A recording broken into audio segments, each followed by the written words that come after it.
When I was 25, I made more than my annual salary in a single trade and became a full-time trader at 26.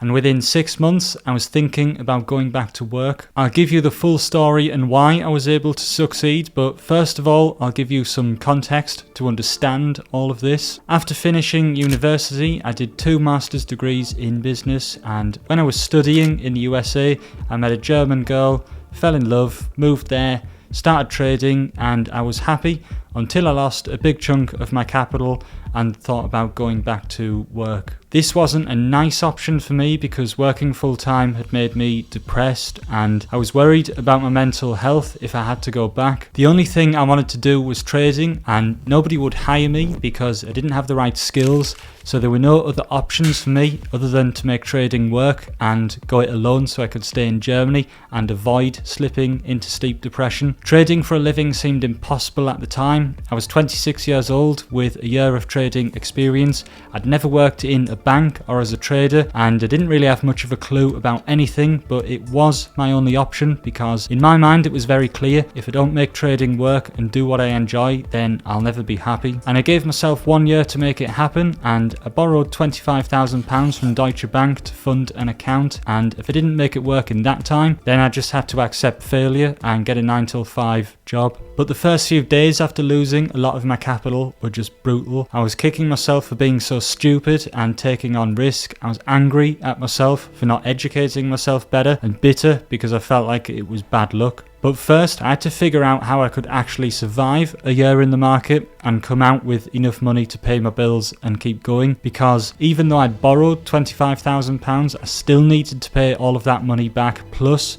with interest. And so what I did was come up with a system of how much I needed to make every month against my costs and broke it down. And this made it seem more achievable because I already knew what was possible in the market, and so as long as I worked hard, I'd be able to survive and hold my own. And the first month was crazy. The market back then was in a raging bull market. Small cap stocks were in an absolute bubble, and because I took on a huge amount of risk, I made more than enough money to pay off the loan.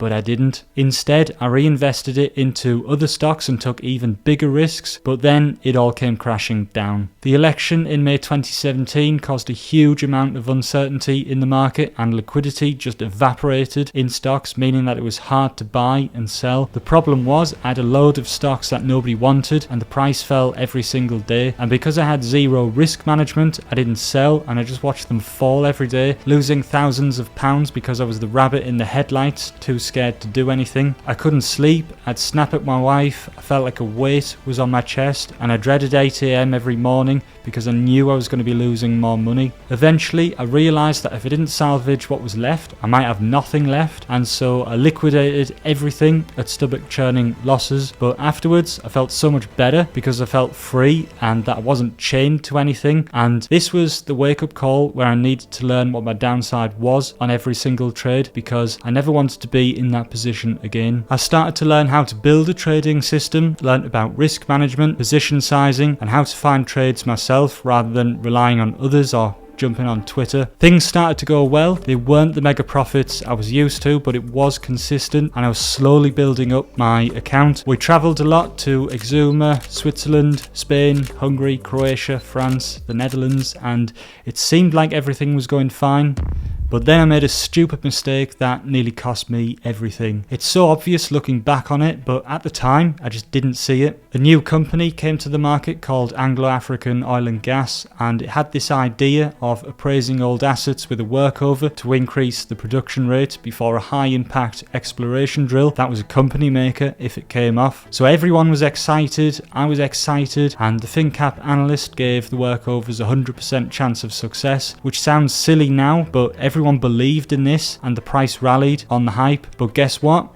The workovers failed to stimulate new production, and it was a bloodbath. The stock gapped down massively, and I had such a big position I couldn't sell it all in one go, so I had to sell over several times, and after every trade the price went down. I lost a lot of money in this stock, and it was all down to my own stupidity. Firstly, I believed that workover success was guaranteed and didn't even consider a scenario where they didn't work, and nothing in investing is guaranteed, so that was just dumb. Secondly, my position size was just way too big, and because of that I took a hard hit which really knocked my confidence and made me question if I was even capable of doing this, because I've been building my account for months slowly, only just to give a big chunk of it away again stupidly in a single trade. But I knew I had no other options, and I realised I was still up, and as long as I learnt my lessons along the way that I could actually do this. And I also learned to think about risk to reward more methodically. Basically, if everyone expects something to happen, then when it does happen, it's not a surprise and the price barely moves. And if something completely unexpected happens, then there can be a big price move, and it's something that you can capitalize on if you're ready. So this taught me to look for things that are already priced in, because if there is a surprise, then that's a good way to rack up quick P&L based on asymmetric risk to reward. But was this happily ever after? I'd love to say yes, but no. From that point on, I struggled because I lost my confidence, and I'd see trades in the market but not take them, or not take them in the right size, because I was scared of losing money and I was completely trigger shy. That loss knocked my confidence hugely. Trades would pop up that would match my trade criteria, and instead of putting the right size on or even pressing the actual button, I'd sit and watch the trades do what I thought they would do, but without actually making any money on them. And this did teach me a solid lesson. So just like in poker, where you play with a blind and there's a cost to not playing a hand, if you are a full-time trader relying on the market for trading profits, then the blind is your mortgage or rent, bills and living costs, which eat away your trading capital. So if you are going to trade for a living, then you have to trade, because if you don't, your capital is going to get eaten away every month because you're not making any money and you've still got all of your bills and expenses to pay. So that means then that there is a time cost and you've got a certain runway. Trading is a risky business, but it's also not a business where you can coast. You've got to be actively on top of your trades, you've got to know your market well and like a professional, and you've got to be in top shape physically as well and psychologically too. If you're going to be sat in a chair from 7 a.m. till potentially 4:30 p.m. and even afterwards, it's a very sedentary lifestyle, so you do need to make sure you are getting walks in,